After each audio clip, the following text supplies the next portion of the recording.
Radio Kantipur radio राष्ट्रको पछिल्लो 24 घण्टामा थप 2103 जनामा कोरोना संक्रमण पुष्टि। सोही अवधिमा 2858 जना कोरोना मुक्त, थप 17 जनाको मृत्यु।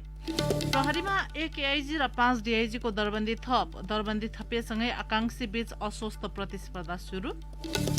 अर्थतन्त्रको ऐनाको रूपमा रहेको पुँजी बजार पछिल्लो केही सातायता अप्रत्याशित रूपमा उकालो लाग्दै कारोबारमा आज नयाँ रेकर्ड, झण्डै 6.25 अर्ब रुपैयाँको कारोबार। भारतको दिल्लीमा कोरोना संक्रमितको संख्या बढ्दै गएपछि मास्कको प्रयोग नगर्नेलाई 2000 रुपैयाँ जरिवानाको नियम। र बंगलादेशसँग मैत्रीपूर्ण सिरिज खेलेको राष्ट्रिय फुटबल टोली स्वदेश फिर्ती। कोरोना महामारी बीच मुलुकमा पहिलो पटक हुन लागेको नेपालगञ्ज म्याराथनको तयारी पूरा। नमस्कार, कान्तिपुर डायरीका साथमा सुरज र म पार्वता। समाचार अब विस्तारमा। नेपालमा पछिल्लो 24 घण्टामा थप 2103 जनामा कोरोना भाइरसको संक्रमण पुष्टि भएको छ। काठमाडौँ उपत्यकामा मात्रै थप 1229 जनामा संक्रमण देखिएको स्वास्थ्य तथा जनसङ्ख्या मन्त्रालयले जनाएको छ। जसमध्ये काठमाडौँमा 965, भक्तपुरमा 75 र ललितपुरमा 189 जनामा संक्रमण पुष्टि भएको हो। मन्त्रालयका अनुसार आज थपिएसँगै नेपालमा कोरोना संक्रमितको संख्या 2,15,020 जना पुगेको छ। पछिल्लो 24 घण्टामा 2858 जना कोरोना संक्रमण मुक्त भएका छन्। हालसम्म कोरोना संक्रमण मुक्त हुनेको संख्या 1,85,638 पुगेको छ। देशभर सक्रिय संक्रमितको संख्या 28,106 रहेको मन्त्रालयले जनाएको छ। पछिल्लो 24 घण्टामा नेपालमा थप 17 जनाको कोरोना संक्रमणबाट मृत्यु भएको मन्त्रालयले पुष्टि गरेको छ। योसँगै नेपालमा कोरोना संक्रमणबाट मृत्यु हुनेको संख्या 1276 पुगेको छ। हालसम्म पीसीआर विधिबाट 16,33,559 परीक्षण भएको मन्त्रालयले जनाएको छ। अब कान्तिपुर सविस्तार।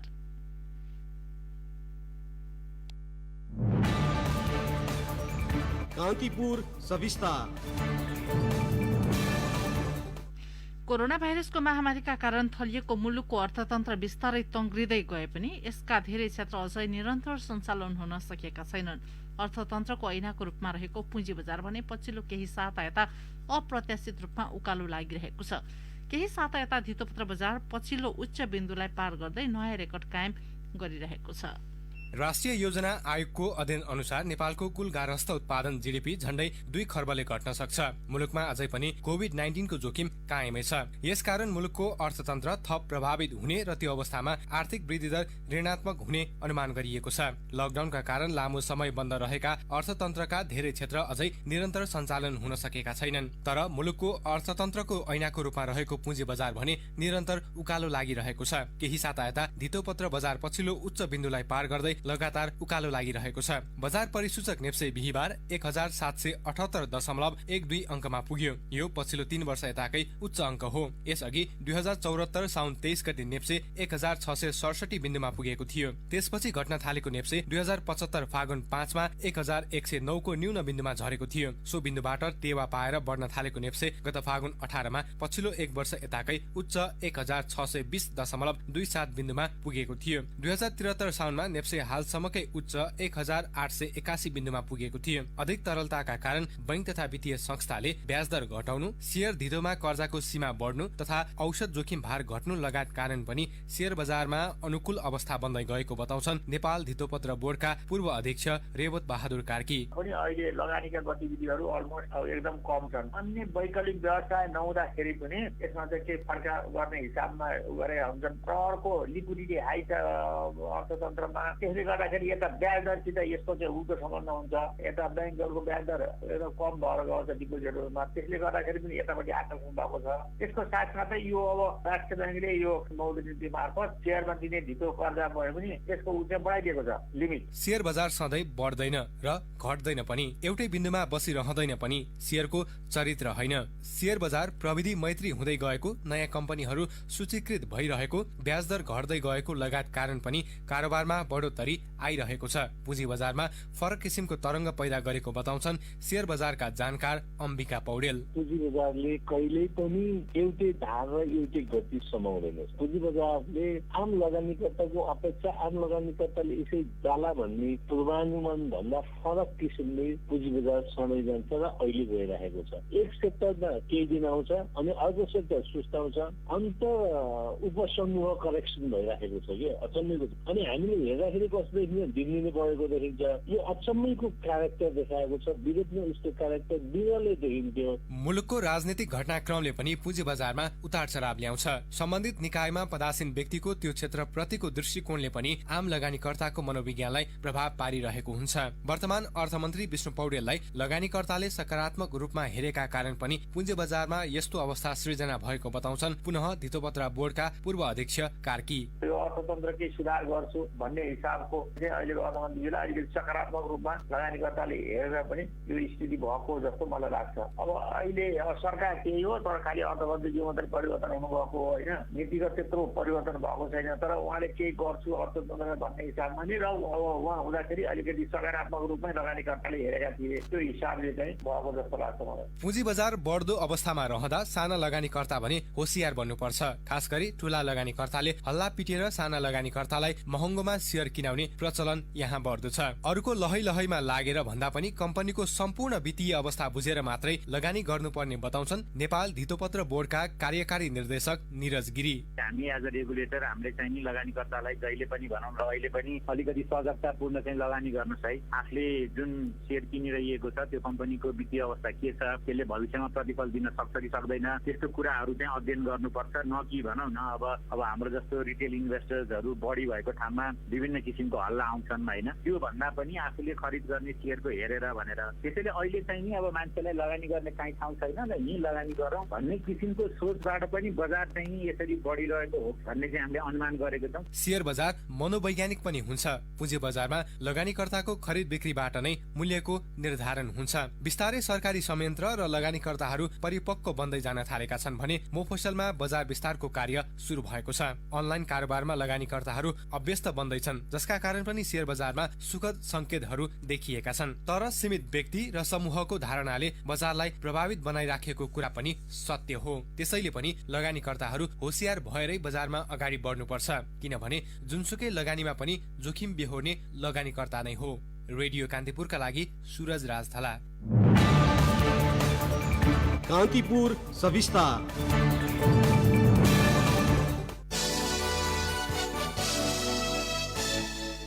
नेपाल प्रहरीमा एकजना अतिरिक्त महानिरीक्षक एआइजी पद थपिएसँगै आकांक्षीहरूबीच अस्वस्थ प्रतिस्पर्धा सुरु भएको छ। एक पदका लागि अहिले 3 जना डीआइजी प्रतिस्पर्धामा छन्। डीआइजी विश्वराज पोखरेल, सहकुल बहादुर थापा र धीरज प्रताप सिंह एआइजी बन्न शक्ति केन्द्र धाइरहेका छन्। पोखरेल हाल महानगरीय प्रहरी कार्यालय रानीपोखरी, थापा केन्द्रीय अनुसन्धान ब्युरो सीआईबी र सिंह प्रदेश 2 प्रहरी प्रमुख छन्। डीआइजी पोखरेल उपप्रधानमन्त्री ईश्वर पोखरेल, डीआइजी थापा प्रधानमन्त्री केपी शर्मा ओली र डीआइजी सिंह नेकपा अध्यक्ष पुष्पकमल दाहालले उर्साएका व्यक्ति हुन्। केही दिन अघि बसेको मन्त्री परिषद बैठकले नेपाल प्रहरीमा एक एआइजी दरबन्दी थप्ने निर्णय गरेको थियो। हाल नेपाल प्रहरीमा प्राविधिक सहित 3 जना एआइजी छन्। नयाँ दरबन्दी थपिएसँगै नेपाल प्रहरीमा एआइजीको संख्या 4 पुगेको छ। केही दिनभित्रै एआइजीको बढुवा प्रक्रिया सुरु हुने गृह मन्त्रालय स्रोतको दावी छ। यस्तै एक एआइजी सँगै सरकारले 5 जना डीआइजीको दरबन्दी समेत थप गर्ने निर्णय गरेको छ। हाल नेपाल प्रहरीमा 3 डीआइजीको दरबन्दी रिक्त छ। नयाँ थपिएको 5 दरबन्दी सहित 8 पदका लागि 20 जना प्रतिस्पर्धामा छन्। गृह मन्त्रालयले 5 वटा डीआइजीको दरबन्दी थप्नुपर्ने राय सहितको प्रस्ताव स्वीकृतिका लागि मन्त्री परिषदमा पठाएको थियो, तर सरकारले एआइजीको दरबन्दी समेत थप गरेर गृहको प्रस्ताव स्वीकृत गरेको हो। कान्तिपुर डायरीमा अब ब्रेकको पालो। अब बाँकी प्रसङ्ग। विशेष निष्ठा र हर्ष उल्लासका साथ मनाइने छठ पर्वको आज दोस्रो दिन खर्ना मनाइएको छ। व्रतालु महिलाले आज दिनभर निराहार बसेर सूर्यास्त पश्चात चन्द्र दर्शन गरिसकेपछि सक्खर हालेर बनाइएको खीर नैवेद्यका रूपमा छठी मातालाई चढाई प्रसाद ग्रहण गरेका छन्। व्रतालु र परिवारका सदस्यले ग्रहण गर्ने प्रसाद माटाको नयाँ चुलो र माटाकै भाँडामा पकाउने गरिन्छ। यसलाई नै खर्ना भनिन्छ। भोलि बिहानदेखि पर्वमा प्रयोग हुने विभिन्न किसिमका पकवानहरू घरमै बनाएर साँझ पवित्र जलाशयमा गएर पूजाआजा गर्दै अस्ताउँदो सूर्यलाई अर्घ दिने चलन छ। रातभरि पूजापाठ गरेर बिहानको उदाउँदो सूर्यलाई अर्घ दिएर छठ पर्वको समापन हुन्छ। छठ पर्व व्रतालु महिलासहित घरका अन्य सदस्यले पनि निष्ठापूर्वक मनाउने चलन छ। निष्ठापूर्वक पर्व गरेमा मनोकामना पूरा हुने जनविश्वास छ। तराईका केही जिल्लामा मात्र सीमित छठ पर्व पछिल्लो समय सबै जात जाति तथा धर्मका मानिसहरूले श्रद्धाका साथ मनाउन थालेका छन्। काठमाडौँ उपत्यकासहित देशभरको तापक्रम घट्दै गएको छ। आज काठमाडौँको न्यूनतम तापक्रम यस वर्षकै सबैभन्दा कम 5.6 डिग्री सेल्सियस मापन गरिएको छ। हिजो काठमाडौँको न्यूनतम तापक्रम 6.0 डिग्री सेल्सियस थियो। मौसमविद मीन कुमार अरियालका अनुसार देशभर चिसो बढ्दै जाने क्रम छ। मौसमविदका अनुसार पानी पर्यो भने अझै जाडो बढ्छ। तत्काललाई पानी पर्ने सम्भावना छैन। वर्षा गराउने उल्लेखनीय मौसमी प्रणाली देशभर नै नरहेको मौसमविदको भनाइ छ। जल तथा मौसम विज्ञान विभागले आगामी 24 घण्टाका लागि चेतावनी तथा परामर्श जारी गर्दै देशका धेरै स्थानमा न्यूनतम तापक्रम घटनाका साथै तराईका भूभागमा बिहान पारदर्शिता कम भई सडक तथा हवाई यातायात समेत प्रभावित हुन सक्ने भएकाले आवश्यक सतर्कता अपनाउन अनुरोध गरेको छ।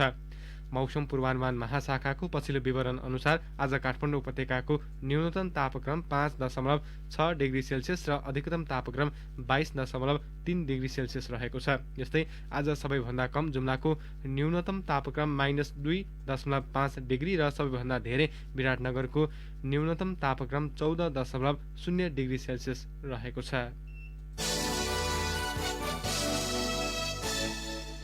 धातुका अनगिन्ती भाँडा निर्माण गर्ने औद्योगिक नगर नेपालगञ्ज उपमहानगरपालिका एमपी रोडमा कसगर समुदाय भने काँचो माटोलाई आकर्षक आकारमा ढालेर विभिन्न खालका माटोका भाँडा बनाउँदै आएका छन्। ठूला उद्योगको चुनौतीका रूपमा देखिए पनि परम्परागत माटाका भाँडाको व्यवसाय पनि जेनतेन चलेकै छ। तर धातुका भाँडाको बढ्दो प्रयोग र मागले संकटमा परेको कसगर समुदाय दिन प्रतिदिन आर्थिक दुरावस्थातिर धकेलिँदैछन्। नेपालगञ्जबाट सहकर्मी जे पाण्डेको रिपोर्ट। नेपालगञ्ज एमपी रोडको बस्तीमा पुग्दा सकिल कसगरलाई चक्रमा राखेको माटोमा कला उतार्दै गरेको देख्न पाइन्छ। बिहानै उठेदेखि झमक्क साँझ नपर्दासम्म कसगर बस्तीमा काँचो माटोलाई आकर्षक आकार दिन कलिला हातसँगै युवा र वृद्ध घोटिँदै आएका छन्। आमाको काखमा खेल्ने उमेरका बालबालिका माटोमै खेल्छन्। आकार दिइसकेको काँचो भाँडालाई आगोको भट्टीमा पकाइसकेपछि बजार पुर्याई बिक्री गर्ने जिम्मेवारी पनि बालबालिकाको काँधमा छ। निसार कसगर मम्मीहरूले हेर्दै म पनि बनाउन सिकेँ र मलाई पनि बनाउन राम्रो लाग्छ। माटोको भाँडा बनाउँदै आएको कसगर समुदायका सदस्यले दिनमा 200-300 रुपियाँसम्मका भाँडा उत्पादन गर्छन्। त्यो पनि मौसमले साथ दियो भने, घाम लागेन र पानी पर्यो भने उत्पादनसँगै कारोबार ठप्प हुन्छ। कुनै दिन 500-600 रुपियाँ कमाई हुन्छ। यो कमाईबाट कसैले छोराछोरीको पढाइ लेखाइ खर्च जुटाउँछन्। सकिल कसगर सामान त्यो प्लास्टिकको धेरै आइसकेको छ, त्यसले गर्दा पनि व्यापार छैन, समस्या छ। धेरै जसो खुद्रुके दियो, कलश, लाख बत्तीमा प्रयोग हुने आरी, गाग्री, घैँटो र गमला आदि बनाउनु र बिक्री गर्नु कसगर समुदायको पुर्ख्यौली पेशा हो। बजारमा माटोको भाँडाको बिक्री गर्ने निश्चित र उपयुक्त ठाउँ नपाउँदा फुटपाथमा व्यापार गर्नुपर्ने बाध्यता छ। त्यो पनि प्रहरीले लखेड्छ। सरिया बेगम ठाउँ मिल्दैन, कहाँ देखे पुलिस आवे तो भागो भागने तो सब चला आता नगर पालिका में, सब चल जाते हैं, सब में चला आता भाषण। हम लोग को गरीब मानसी का करके खाओ, की करके खाउने हो, गरीब मानसी हो, कोही हाम्रो खेती बाड़ी तो छैन। विपन्न वर्गका कसगर समुदायको कला र सिपले बजार पाउन सकेको त छैन नै। पहिले सित्तैमा पाइने माटो अहिले 5-6 हजार रुपियाँ हालेर किन्नु पर्छ। त्यो पनि भाँडा बनाउने गुणस्तरको चिल्लो र चिम्टाइलो माटोको अभाव छ। निसार कसगर पहिलाको माटो पाइन्थ्यो, अहिलेको माटो पाउन गाह्रो छ, माटो मिल्दैन। अब माटो किन्नु पर्छ, पहिले त त्यस्तै मिल्थ्यो। अनेकौं चुनौतीसँग जुझ्दै आएको कसगर समुदायको जिन्दगी माटोबाटै सुरु भएर माटोमै अन्त हुँदा समेत राज्यले चासो दिएको पाइँदैन। रेडियो कान्तिपुरका लागि जे पाण्डे, नेपालगञ्ज। नेपाललाई खुल्ला दिशामुक्त राष्ट्र घोषणा गरिए पनि सबै नेपालीको घरमा अझै शौचालय पुगेको छैन। कतिपय स्थानमा शौचालय पुगे पनि स्वास्थ्यको दृष्टिले योग्य छैनन्। सहर बजारमा सार्वजनिक शौचालयको अभाव छ। शारीरिक अपाङ्गता भएका र दृष्टिविहीन व्यक्तिका लागि सुलभ छैनन्। बालबालिकाका लागि सहज नहुनाका साथै सर्वसाधारणका लागि सरल पहुँचमा समेत छैनन्। सन् 2030 सम्म सबैका लागि खानेपानी र सरसफाइको व्यवस्थापन गर्नुपर्ने दिगो विकासको लक्ष्य छ। 10 वर्ष यता चर्पी निर्माणमा केही प्रगति छ। 2067 सालमा नेपालमा 5 मध्ये 2 घरमा चर्पी थियो। अहिले 2% घर मात्र चर्पी विहीन रहेको सरकारी तथ्याङ्क छ। सरसफाइ र स्वच्छता आएको परिवर्तनका कारण केही वर्ष यता 5 वर्ष मुनिका बालबालिकामा झाडा पखालाको प्रकोप 14बाट झरेर 8%मा आइपुगेको छ। जस्तै विश्वमा 4 अर्ब 20 करोड मानिस बस्ने स्थानमा व्यवस्थित रूपमा सरसफाइ नभएको संयुक्त राष्ट्रसङ्घले जनाएको छ। यसैबीच आज नोभेम्बर 19 नेपालमा पनि विश्व चर्पी दिवस मनाइएको छ। राष्ट्रिय परीक्षा बोर्डले कक्षा 12 को परीक्षाका लागि 25वटा जिल्लामा प्रश्नपत्र छापेर पठाइसकेको जनाएको छ। बोर्डका अध्यक्ष चन्द्रमणि पौडेलले रेडियो कान्तिपुरसँग कुरा गर्दै हिमाली तथा दुर्गम गरी 25वटा जिल्लामा प्रश्नपत्र पठाइसकेको जानकारी दिनुभयो। अन्य बाँकी 52वटा जिल्लामा पनि अनलाइन मार्फत प्रश्नपत्र पठाउने बोर्डको तयारी छ। मङ्सिर 9 गतेदेखि सुरु हुने परीक्षाको अन्तिम तयारीमा पुगेको बोर्डले जनाएको छ।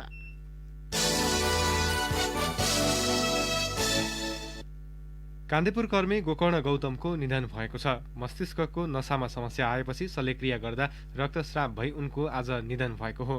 कला साहित्य तथा समसामयिक विषयवस्तु सम्बन्धी कलम चलाउँदै आएका पत्रकार गौतमको बाँसबारी स्थित Upendra Devkota memorial national institute of neurological and allied sciences neuro अस्पतालमा निधन भएको हो। मस्तिष्कको नसामा समस्या आएपछि गौतम सोमबार अस्पताल भर्ना भएका थिए। 31 वर्षीय गौतमको आजै पशुपति आर्यघाटमा अन्त्येष्टि गरिएको छ।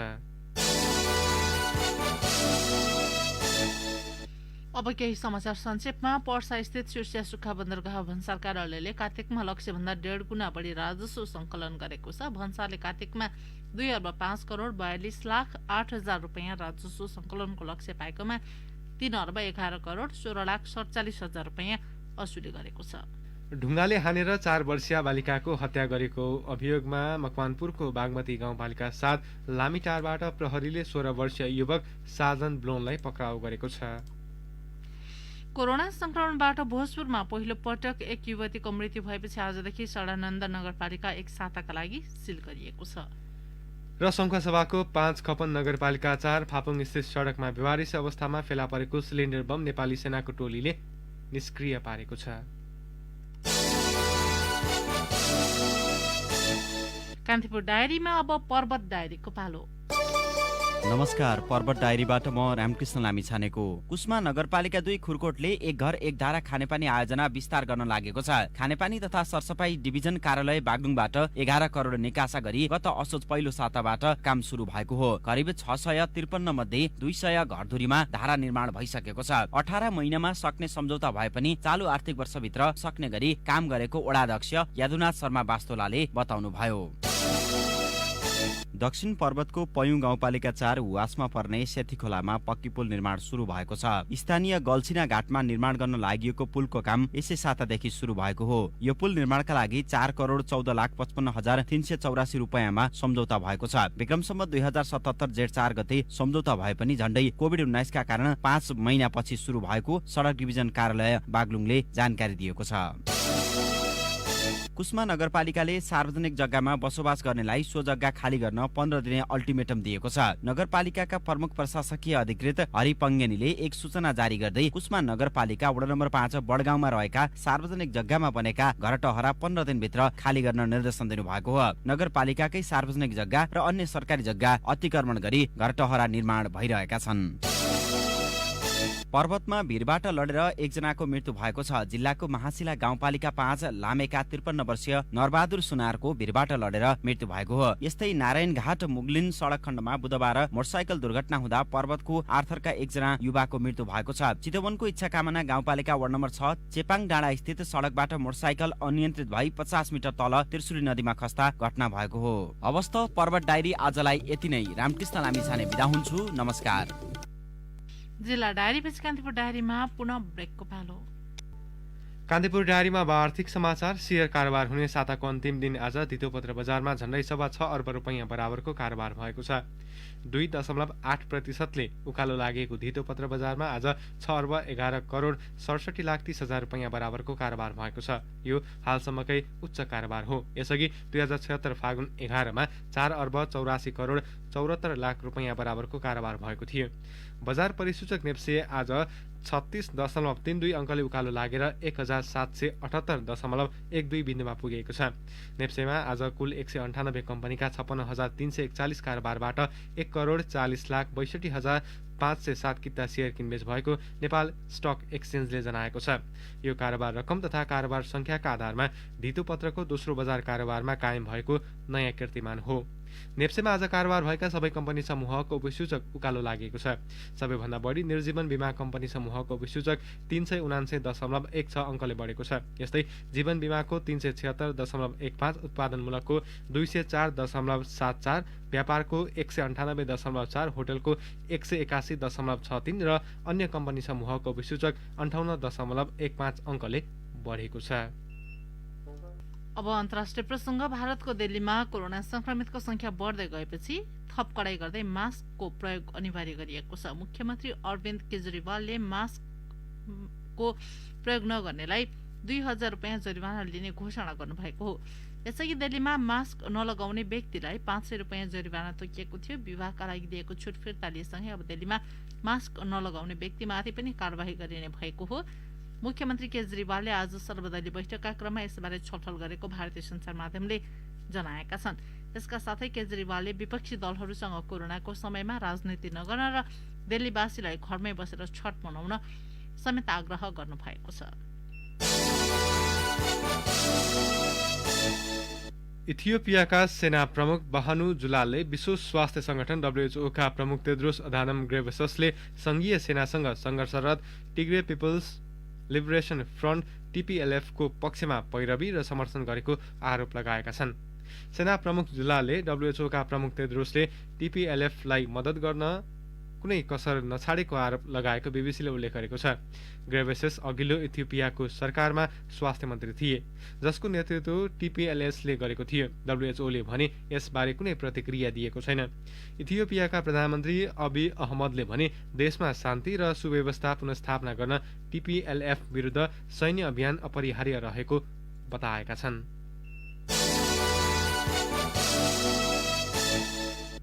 अब खेल प्रसङ्ग। बङ्गलादेशसँगको 2वटा मैत्रीपूर्ण खेल खेली राष्ट्रिय फुटबल टोली स्वदेश फर्किएको छ। 25 खेलाडी र 11 अफिसियल गरी 36 जनाको टोलीमध्ये 1 जना अफिसियल बाहेक टोलीका बाँकी सदस्य आज स्वदेश फर्किएका हुन्। कोरोना संक्रमण पुष्टि भएपछि टोलीका व्यवस्थापक मधुसूदन उपाध्याय भने ढाकामै आइसोलेसनमा बसेका छन्। 7 महिनापछि मैदान उत्रिएको नेपाली टोलीले पहिलो मैत्रीपूर्ण खेलमा 2-0 को हार भोगेको थियो। दोस्रो खेलमा पनि गोलरहित बराबरीको नतिजा निकालेको थियो। मैत्रीपूर्ण खेल मार्फत नेपालका 6 खेलाडीले राष्ट्रिय टोलीमा डेब्यू गरेका थिए। विकास खवास, एरिक विष्ट, दर्शन गुरुङ, छिरिङ गुरुङ, पुजन उपरकोटी र सेसिहाङ आङदिङबेले राष्ट्रिय टोलीमा डेब्यू गरेका हुन्।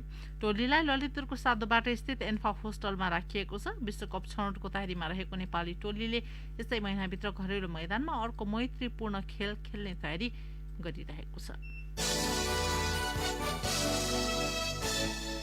छैठौं धारा नेपालगञ्ज म्याराथनको तयारी पूरा भएको छ। आयोजक क्रिएटिभ ह्यान्ड्सले आज पत्रकार सम्मेलन गरी म्याराथनको सबै तयारी पूरा भएको र भाग लिने स्टार धावकहरूका बारेमा जानकारी गराएको हो।